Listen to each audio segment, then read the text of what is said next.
Alright everybody, time to finish Nancy Drew Legend of the Crystal Skull. Looks like we have this thing, and that thing, and the other thing. And they all work together to open up the grave. Okay, so it's this thing. Then this thing.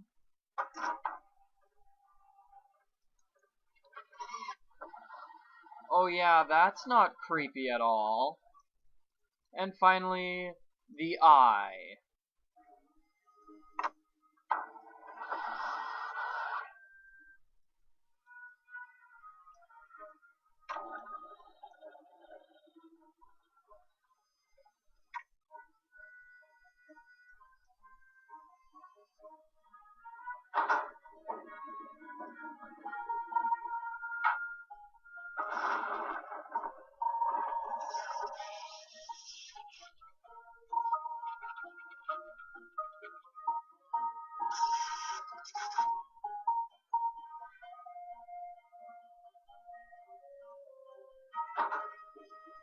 This seems very, very, very, very complicated.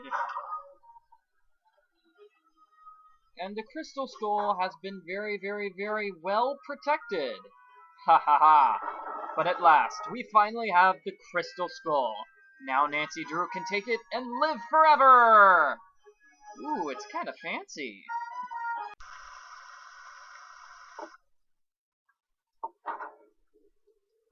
Wait, hold on a second. It's shutting. Nancy? That you in there? Goodness sakes, gal, what on earth have you gone and done? The lid's closing and I don't know how to stop it. Here, I'll pull you up. Toss what you're holding up here, then give me your hands. Come on, you best hurry. Here it comes. Renee, a little help, please? The Crystal Skull. After all that scheming, how do I finally get it? Why, this nice little Yankee gal just hands it to me. Renee, help me. Hurry, please. Thank you, Nancy. Bye now. Renee? No, you gotta help me. Renee! Oh, Renee! I don't believe this. Renee, you evil, evil culprit. Fortunately, we have a puzzle which will help us get out of this area. Find the matching tiles.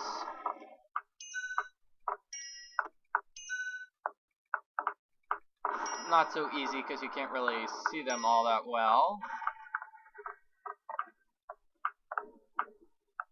Oh well, just keep trying. I'm gonna do random ones. Lightning bolt, lightning bolt.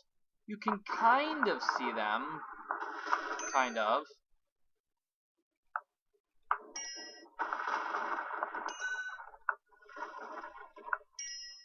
Thank you, lightning and thunder. Mostly just the lightning, though. The lightning is lighting up the area so we can actually see what's going on.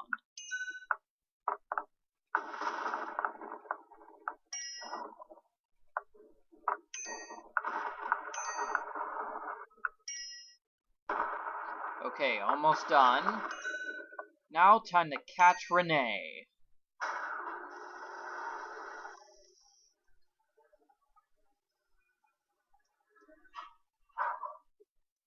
And I can see her footprints here. Yeah, muddy footprints. Boat engine. Uh-oh. She escaped to the bayou. Oh man, she's trying to escape on her boat. We have to stop her, everyone. Renee, hold it right there. That skull isn't yours. To say nothing of the fact that you just tried to bury me alive. The skull is mine. It wants to be mine. Yes, I did my share of the scheming to get it. I got Dr. Bolay to go to the authenticator, then switched the letter they wrote saying it was real with one I wrote saying it was fake, in hopes that Dr. Bolay would just hand it over to me. Yes, my plan failed, and yet, here we are. I have the skull. Why? Because it knows that I will fulfill its destiny. Bruno Bollet wanted Henry to have it. That's why he had Gilbert Buford steal that painting and hide it in Henry's parents' crypt. Because he hoped that Henry would eventually find it. Now, Henry is a fool. If he ever got his hands on this, he would just turn around and give it to that trashy girlfriend of his. Dr. Boulay, he just wanted it because he was terrified of dying. Gilbert Buford, too. And that Lamont fella, he just wants to sell it to the highest bidder. But me, my motives are pure. I am going to protect it so we can rendezvous with all those other skulls. I'm going to be right there when they start conversing, and all the mysteries of the universe are forever solved. Whoop, whoop, wah. Alligator ate it. No, come back!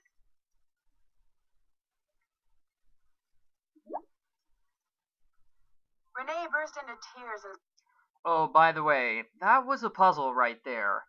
If you don't step on the log, then Renee will escape and you'll have the end of the game. So make sure to step on the log during that part of the game. Now let's return to the ending scene. Renee burst into tears and sobbed as Bernie swam away with a crystal skull. It made me feel sorry for her for about 2 seconds. After all, while she may not have meant to cause Bruno's death, she certainly meant to cause mine when she left me sealed up in that crypt. It felt good to turn her over to the police. Later that night, Dr. Buford came over and apologized for knocking me out with that smoke bomb, and for allowing himself to think, even for a moment, that Bruno's crystal skull was anything more than a pretty piece of quartz. To make up for his shameful behavior, he insisted on taking Bess and me on a grand tour of New Orleans. Seeing the city through the eyes of someone who loves it as much as Dr. Buford was truly special. He invited Henry too, but Henry declined. He was still trying to process the fact that his great uncle wanted him to have the skull. Henry always thought that to Bruno he was nothing more than an annoying family obligation, someone Bruno couldn't care less about. Yet Bruno's request of Dr. Buford, made with his dying breath, proved that he did care about Henry. Apparently, and unfortunately for Henry, Bruno was the type of man who just couldn't bring himself to say such things out loud. As for Lamont, when he heard what happened, he closed his shop, bought enough marshmallows to fill a swamp boat, and has been scouring the bayous ever since, kicking every log he comes to in hopes of finding Bernie and the crystal skull inside him. But Bernie has yet to turn up. Maybe the skull didn't agree with him. Maybe swallowing it caused him to stop associating the sound of a kicked log with yummy sweet things.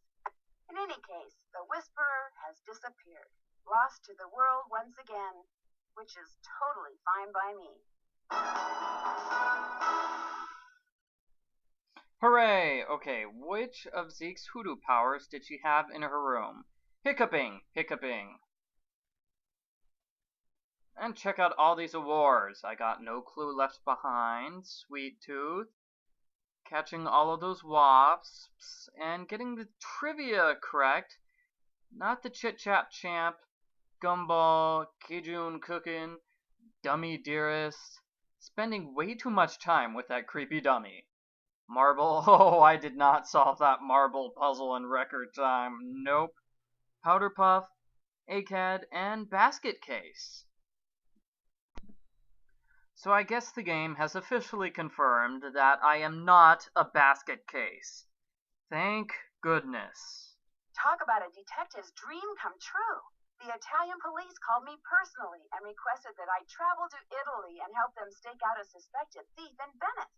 Unfortunately, what started out as a simple assignment in a city filled with canals, gondolas, and romance quickly morphed into a full-fledged undercover operation, and I soon found myself trapped in a maze of lies, disguises, and danger. Help me find my way out by joining me in my next adventure, Phantom of Venice. Pretty cool, pretty cool. I remember that game. That game wasn't that bad. And these are the ending credits. These are all the people who made the game. You can click to start a new game. I'm not going to be doing that. I'll just show you all of the ending credits.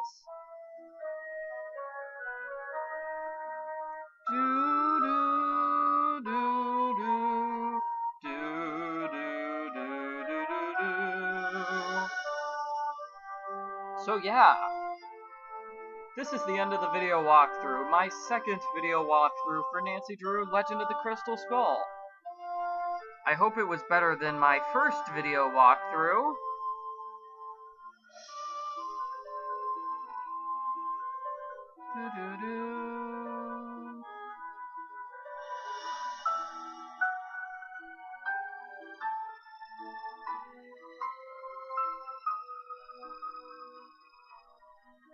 Yeah, not much to say. These are the ending credits. Yeah, ending credits. Lots of names I've seen before again.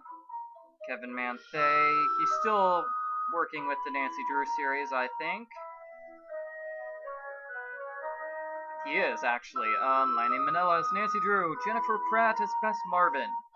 Scott Carty as Ned Nickerson. Jason Sharp as Lamont Warwick. Oh, so that's Lamont's last name. Keith Dahlgren as Gilbert Buford. Wallane Sharples as Renee Amond. Brian Neal as Henry Bolet. Carrie Healy as Professor Hotchkiss.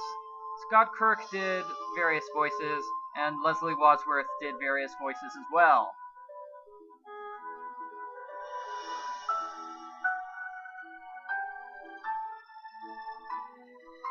Here are all the special thanks.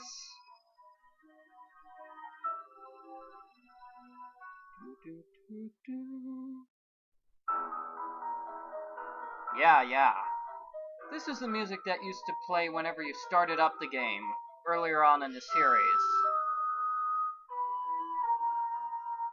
You know, for like Danger on Deception Island, you start the game and this is the song that plays.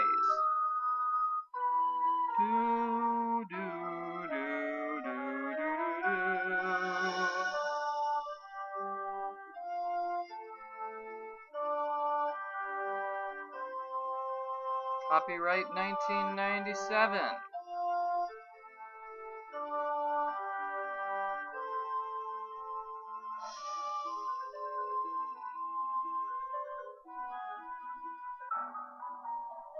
And that's it. That's the end of the ending credits. That's the end of Nancy Drew, Legend of the Crystal Skull.